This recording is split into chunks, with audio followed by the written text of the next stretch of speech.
been accused of practicing medicine without a license. It's a very grave charge, son. Are you aware that it's unlawful to practice medicine without a medical license?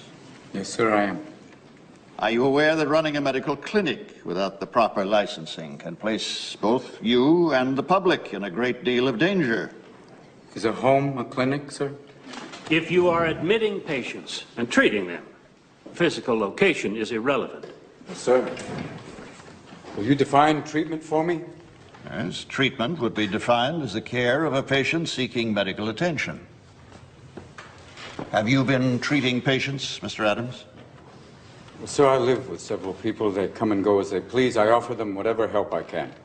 Mr. Adams, have you or have you not been treating patients at your ranch? Everyone who comes to the ranch is a patient, yes.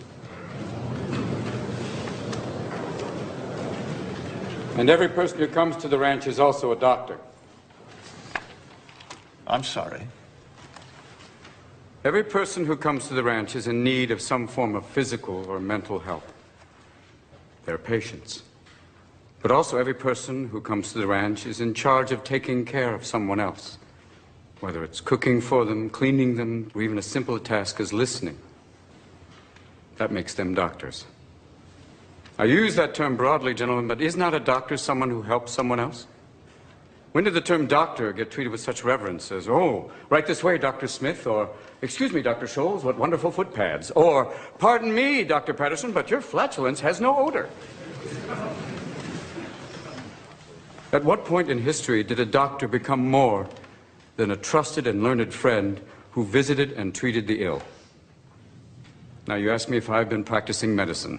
Well, if this means opening your door to those in need, those in pain, caring for them, listening to them, applying a cold cloth until a fever breaks, if this is practicing medicine, if this is treating a patient, then I am guilty as charged, sir. Did you consider the ramifications of your actions? What if one of your patients had died? What's wrong with death, sir? What are we so mortally afraid of? Why can't we treat death with a certain amount of humanity and dignity and decency and, God forbid, maybe even humor? Death is not the enemy, gentlemen. If we're going to fight a disease, let's fight one of the most terrible diseases of all, indifference. Now, I've sat in your schools and heard people lecture on transference and professional distance. Transference is inevitable, sir. Every human being has an impact on another. Why don't we want that in a patient-doctor relationship? That's why I've listened to your teachings and I believe they're wrong. A doctor's mission should be not just to prevent death, but also to improve the quality of life. That's why you treat a disease, you win, you lose. You treat a person, I guarantee you'll win. Now here today, this room is full of medical students. Don't let them anesthetize you. Don't let them numb you out to the miracle of life. Always live in awe of the glorious mechanism of the human body. Let that be the focus of your studies and not a quest for grades, which will give you no idea what kind of doctor you will become. Mr. Adams, please turn and don't address wait the till board. you're on the ward to get your humanity back. Start your interviewing skills now. Start talking to strangers. Talk to your friends. Talk to wrong numbers. Talk to everyone. Mr. Adams. And cultivate friendships with those amazing people standing in the back of the room. Nurses, they can teach you. They've been with people every day. They wade through blood and shit. They have a wealth of knowledge to share with you. And so do the professors you respect. The ones who are not dead from the heart up. Share their compassion. Let that be contagious. Mr. Adams, I demand that you turn and address the board. Sir, I want to be a doctor with all my heart.